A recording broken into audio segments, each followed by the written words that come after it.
The case of the vanishing violinist. Renowned violinist, Maestro Vittorio Bellini, vanished without a trace just hours before his sold-out performance at the Grand Symphony Hall. His prized Stradivarius violin, known as the Nightingale, was also missing from its locked vault. Detective Inspector Davies, a man known for his sharp mind and even sharper wit, was assigned the perplexing case. The initial investigation revealed no forced entry to Bellini's dressing room or the vault where the violin was kept. Bellini's colleagues and staff were interviewed, each professing shock and having no idea where the maestro or his priceless instrument could be. Bellini was known to be meticulous and punctual, a man who lived and breathed his music. Disappearing before a performance was utterly out of character. Davies examined Bellini's dressing room. It was immaculate, almost sterile.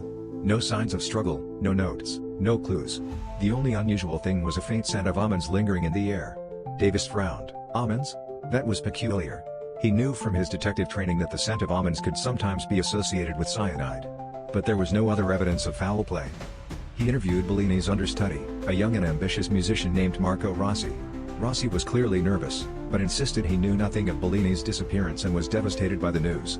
Rossi admitted he would be performing in Bellini's place, a bittersweet opportunity under such circumstances. Days turned into weeks and the case went cold. The press was in a frenzy, speculating on everything from kidnapping to a sudden, secret elopement.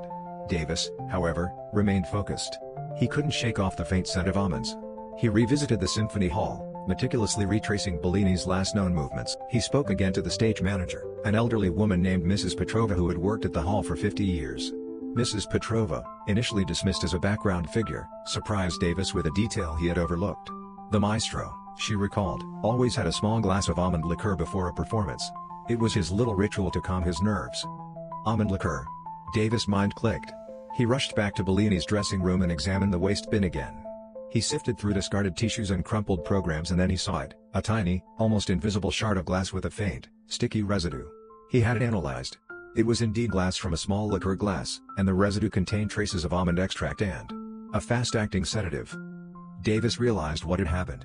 Bellini, in his pre-performance ritual, had likely accidentally ingested a sedative in his liqueur. Overcome by drowsiness, he probably wandered off in a confused state, perhaps seeking fresh air or a quiet place to rest, with his precious violin in hand. Given the Symphony Hall's proximity to a nearby canal, a tragic accident was a grim possibility. A thorough search of the canal was ordered. Days later, divers recovered not only Maestro Bellini's body, but also the Nightingale, still clutched in its case, submerged in the murky water. The case of the vanishing violinist was solved, not by a grand conspiracy, but by a tragic accident, hidden in plain sight and revealed by a faint scent of almonds and the observant memory of an elderly stage manager.